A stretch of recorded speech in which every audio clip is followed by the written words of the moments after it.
Good morning. कैसे हैं आप लोग? Hope you all are doing well and study very very hard.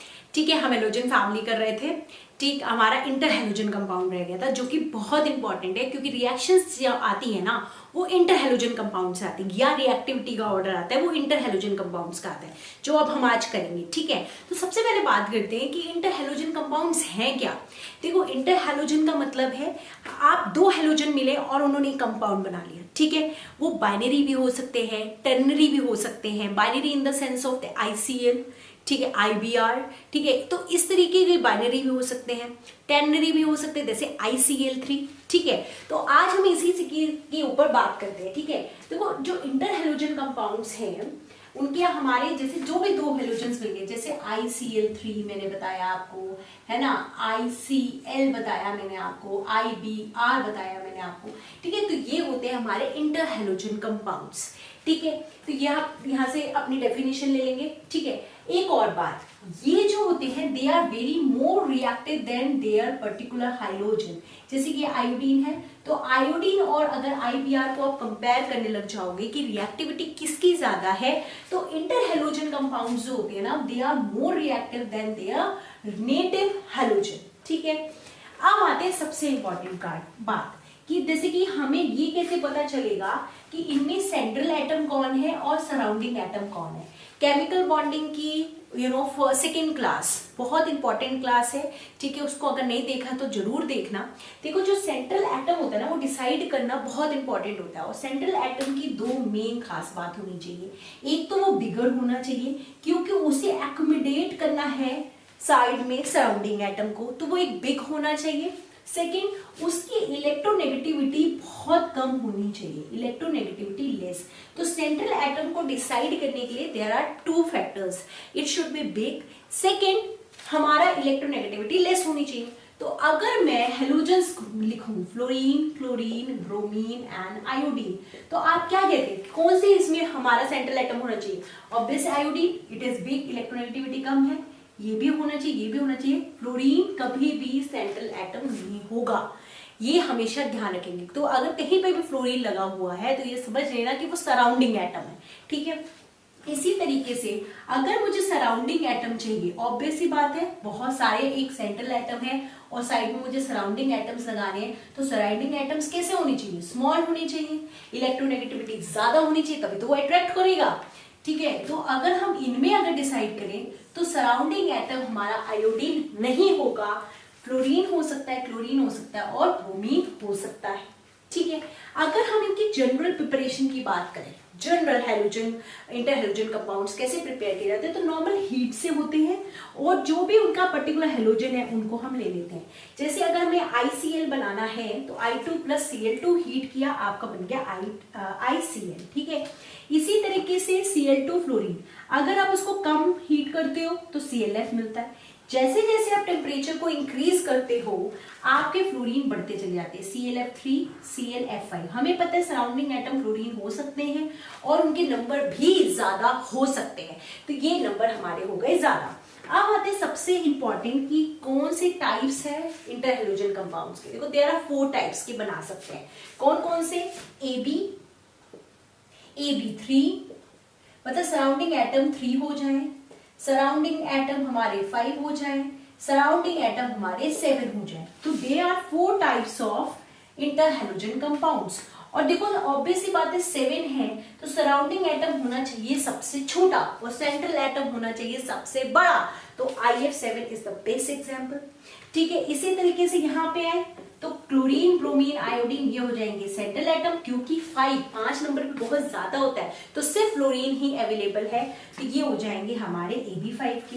अब अगर हम करें AB3, क्योंकि अब थोड़ा सा नंबर कम हो गया है, तो अगर पहले तो फ्लोरीन वाले बना देना, FF3, क्लोरीन, ब्रोमीन, आयोडीन, ये तो तीनों कॉमन होंगे। इसके बाद ब्रोमीन और आयोडीन भी सेंट्रल एटम हो सकता है और F3 और Cl3 भी सराउंडिंग एटम्स हो सकते हैं। ठीक है, और AB वाले में ClF, ICl, IBR ये वर्ड सबसे ज्यादा नोन होते हैं। इनमें सबसे इंपॉर्टेंट होता है ICl3, डाइमराइज होता है, I2Cl6 बना देता है, एक बार नहीं कम से कम 4-5 बार पढ़ाया मैंने। ठीक है, चलो ये तो था बेसिक। अब है इसका इंपॉर्टेंट पार्ट जो कि है रिएक्शंस। क्योंकि रिएक्शंस है इसकी सबसे ज्यादा इंपॉर्टेंट, सबसे इंपॉर्टेंट है कि जो इंटर हेलोजन कंपाउंड्स होते हैं ना, हेलोजनेटिंग एजेंट का काम करते हैं। हेलोजनेटिंग एजेंट का मतलब एक हेलोजन को हटाया और दूसरा हेलोजन लगा दिया। जैसे आपने आइडोबेंजीन लिया और आपको फ्लोरीन लगाना है, तो ठीक है, तो ये हो गए हमारे हेलोजिनेटिंग एजेंट। IF डाला, यहाँ हमारा फ्लोरीन मिल गया। ये इंपॉर्टेंट रिएक्शन है। नेक्स्ट, अगर आपने एफ ब्लॉक पढ़ा होगा तो ये रिएक्शन पक्का पक्का पक्का पढ़ी होगी, और नहीं पढ़ी है तो आप इसमें पढ़ लो। यूरेनियम का एनरिचमेंट के लिए हमारे इंटरहेलोजन कंपाउंड्स का यूज होता है। ClF3 is a interhalogen compound, ClF3 is a interhalogen compound. Uranium को एनरिच करने के लिए हमारा इंटरहेलोजन कंपाउंड यूज होता है। UF6 जो कि एक गैस होता है और वो उसमें से निकल जाता है और फिर हम उसको इकट्ठा कर लेते हैं, ठीक है। नेक्स्ट, ये है सबसे इंपॉर्टेंट एसिड बेस केमिस्ट्री। बहुत ब्रीफ में मैंने करवाई है एसिड बेस केमिस्ट्री, और अगर वो करी है एसिड बेस, तो आपके लिए ये रिएक्शन बिल्कुल 2 मिनट्स की है, आपके लिए कोई भी ज्यादा बड़ी रिएक्शन नहीं है। एसिड बेस बहुत इंपॉर्टेंट है। देखो ये कि हमें पता नहीं चलता क्वेश्चन आया, मैंने बोला था एसिड बेस के लिए, और वो क्वेश्चन वहां से भी हो सकता है, मेन ग्रुप से भी हो सकता है। देखो, अगर मैं ClF3 को तोड़ूं तो ये 2 तरीके से टूट सकता है। या तो ये अपना फ्लोरीन दे दे, अगर इसने फ्लोरीन दिया, नेगेटिव दिया, तो इस पे क्या चार्ज आ जाएगा, पॉजिटिव, ClF2 पॉजिटिव। या क्या हो सकता है कि एक F नेगेटिव को एक्सेप्ट कर ले, और अगर ये एक्सेप्ट कर लेगा तो क्या बनेगा, ClF4 नेगेटिव। तो ये 2 अनायंस में ये टूट सकता है, एक कटायन एक अनायन, 2 आयंस में टूट सकता है। अगर, और मैंने बहुत अच्छे से बताया था, अब हमें क्या पता है, एसिड जब हम वाटर को स्प्लिट करते हैं, वाटर कैसे स्प्लिट होता है, वाटर हमारा स्प्लिट होता है H पॉजिटिव और OH नेगेटिव में, ठीक है। हमें पता होता है OH नेगेटिव जो होता है, जो देता है वो बेस होता है, जो H पॉजिटिव देता है वो एसिड होता है, ठीक है ना।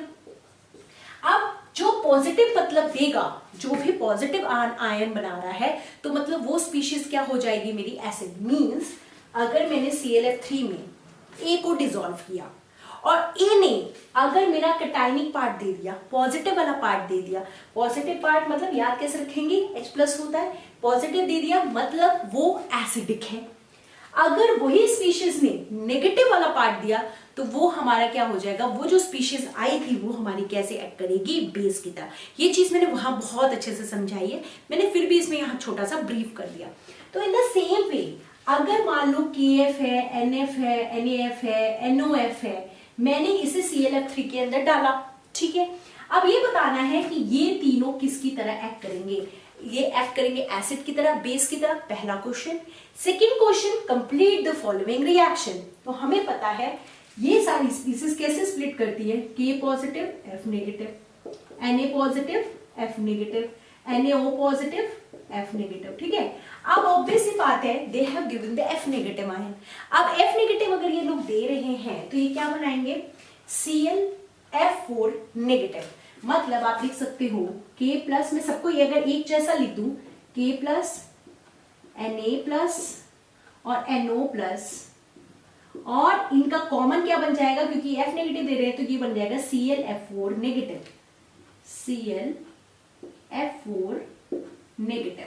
ये हो जाएगा कॉमन आंसर। अगर ये है तो इसके साथ बना लेना, ये है तो इसके साथ बना लेना, ये है तो इसके साथ बना लेना। आसान है, कंप्लीट करना भी आसान है। ये देखो, क्योंकि कभी भी नेट और गेट में रट्टा नहीं आता, क्रैमिंग नहीं आती, सिर्फ कॉन्सेप्ट आता है। कॉन्सेप्ट वाली रिएक्शंस भी आती, बहुत रेयर होता है कि लर्निंग वाली रिएक्शंस है। गेट में तो बिल्कुल नहीं आता, गेट के लिए प्रिपेयर कर रहा हूं तो बहुत अच्छी चीज है ये। या आप देखो, ये हमें पता है they are very acid, good acids है, ये हमारे क्या है, लुईस एसिड्स है। तो हमें पता है ये क्या करते हैं, F नेगेटिव को एक्सेप्टर होते हैं। तो यहां लिख लो, they are very good F negative acceptor, good F negative acceptor, good F negative acceptor. तो गुड F नेगेटिव एक्सेप्टर हैं तो F नेगेटिव को एक्सेप्ट करेंगे, एक्सेप्ट करेंगे तो क्या बना सकते हैं, AsF6 नेगेटिव। तो ऑब्वियस इन्होंने F नेगेटिव यहां से एक्सेप्ट किया, तो यहां क्या स्पीशीज बची हमारी, प्लस में ClF2 पॉजिटिव। और अगर हमें पॉजिटिव मिल रहा है, H+ मिल रहा है, तो ये किसकी तरह एक्ट करेंगे, they will act as acids, they will act as acid and they will act as base. ये हमारे किसकी तरह काम कर रहे थे, बेस की तरह, ठीक है। इसी तरह ये वाली रिएक्शन को पूरा इसमें ये करेंगे, एंटीमनी करोगे तो एंटीमनी क्या हो जाएगा, SbF6 negative plus ClF2 positive, या फिर इनको साथ में भी आप ऐसे लिख सकते हो एनायन और कैटायन की तरह, दोनों तरीके से आप लिख सकते हो।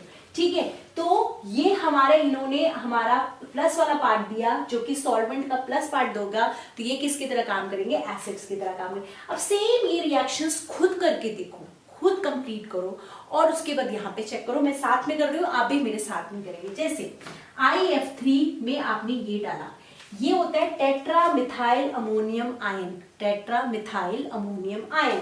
तो ये F नेगेटिव दे रहा है, तो ये F नेगेटिव एक्सेप्ट कर लेगा, तो ये बना देगा IF4 नेगेटिव और यहाँ पे Ne4N पॉजिटिव। ठीक है, अब ये वाला क्वेश्चन ना बहुत इंपॉर्टेंट है, इसको इंपॉर्टेंट कर देना। इसी में आप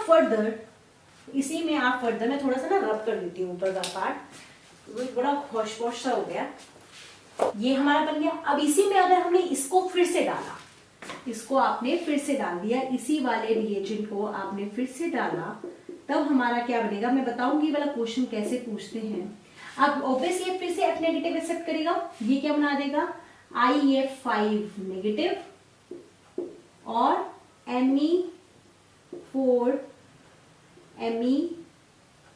Me4N का 2।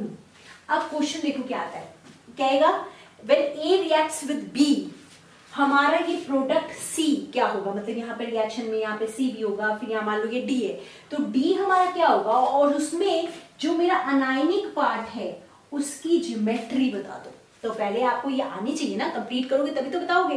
तो इसकी हमारी क्या होती है, पेंटागोनल प्लेनर, निकाल के देख लेना, यही आएगी। ठीक है, अब इसी तरीके से अब आप ये रिएक्शन करो, CSF और हमारे को पता है सीजियम पॉजिटिव F नेगेटिव, ये इसको दे देगा, तो क्या बना देगा सीजियम पॉजिटिव IF8 नेगेटिव। और इसका स्ट्रक्चर क्या होता है, square anti prism, square anti prism. मैं सिर्फ अनायनिक पार्ट का बता रही हूँ, ठीक है, वही इंपॉर्टेंट है। अब ये इंपॉर्टेंट है, बहुत इंपॉर्टेंट रिएक्शन है KBr की ICl के साथ। देखो K पॉजिटिव Br नेगेटिव, तो ये क्या कॉम्प्लेक्स बना देगा KBr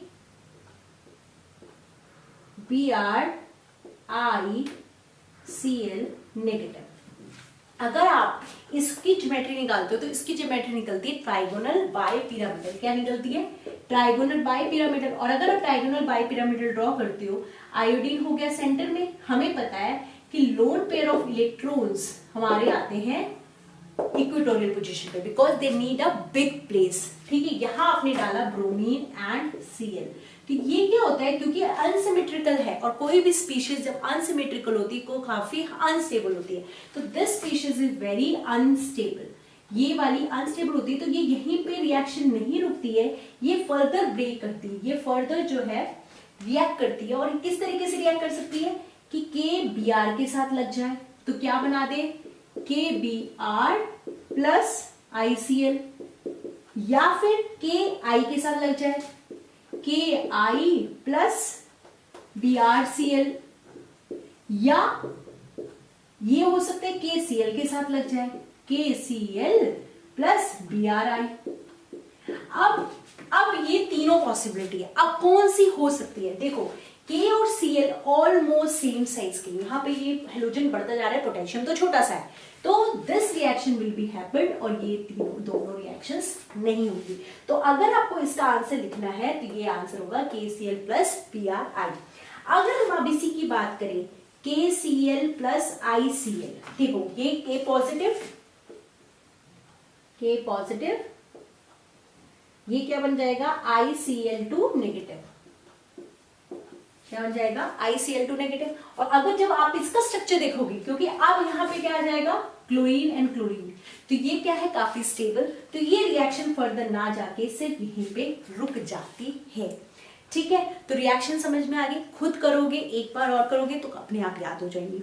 अब आते हैं जो क्वेश्चन आता है रिएक्टिविटी के ऊपर, एक एक पॉइंट को ध्यान से समझना। और आपके हेलोजेंस हैं, फ्लोरीन फ्लोरीन फ्लोरीन टाइप के हेलोजेंस हैं, ठीक है, तो अगर आपके हेलोजेंस जो है वो है सेम, जैसे फ्लोरीन फ्लोरीन फ्लोरीन, तो आप देखोगे electronegativity difference, fluorine, chlorine, bromine, iodine, इनके बीच का, इनके बीच का, इनके बीच का। आपको पता है फ्लोरीन और आयोडीन होगा तो ऑब्वियस सी बात है इलेक्ट्रोनेगेटिव डिफरेंस यहाँ पे है ज्यादा, यहाँ है कम। ये क्योंकि ये भी इलेक्ट्रोनेगेटिव है, ये भी इलेक्ट्रोनेगेटिव है। जितना ज्यादा इलेक्ट्रोनेगेटिव डिफरेंस होगा उतना वो कम रिएक्टिव होगा। तो ये मतलब ये होगा सबसे ज्यादा रिएक्टिव, क्योंकि इलेक्ट्रोनेगेटिव डिफरेंस हो गया कम तो ये हो गया सबसे कम। अब यहाँ पे as the number of halogens increases reactivity increases, क्योंकि ऑब्वियस ही बात है यहाँ पे 5F है अट्रैक्ट करने के लिए, यहाँ पे 3 है तो रिएक्टिविटी ऑर्डर हो जाएगा ये। अब आते ये इस तरीके का ऑर्डर ना आपको बुक में बहुत देखने को मिलता है, बट कभी भी ये क्वेश्चन नहीं आता है, हमेशा सेम जैसा क्वेश्चन आता है, जैसे BrF5 IF5। ऑब्वियस ही बात है इन दोनों के बीच में क्वेश्चन आएगा, या क्वेश्चन किसके बीच में आएगा, ClF आपने देख लिया, BrF देख लिया। फ्लोरीन फ्लोरीन सेम है, इलेक्ट्रोनेगेटिविटी डिफरेंस अगर ज्यादा है तो रिएक्टिव क्या होगा, कम होगा। तो ये वाला ज्यादा रिएक्टिव, ये हमारा कम रिएक्टिव। ठीक है, अब जैसे कि अगर हम बात करें IF5 और IF7 में, तो इसमें क्या है, यहाँ पे फ्लोरीन ज्यादा है, जितना ज्यादा फ्लोरीन होगा वो उतना ज्यादा रिएक्टिव होगा। ठीक है, so class this is for this class. Reactivity order समझ में आ गया होगा। पहला आपको इलेक्ट्रोनेगेटिव डिफरेंस देखना है, कम है तो ज्यादा रिएक्टिव है, ज्यादा है तो कम है। नेक्स्ट वाले में नंबर ऑफ हेलोजेंस देखोगे, लास्ट वाले में ये इसी तरीके से आता है। तो this is the halogen family. अब हम नेक्स्ट में मिलेंगे अपने नोबल गैसेस में। This is for this class. Thank you so much.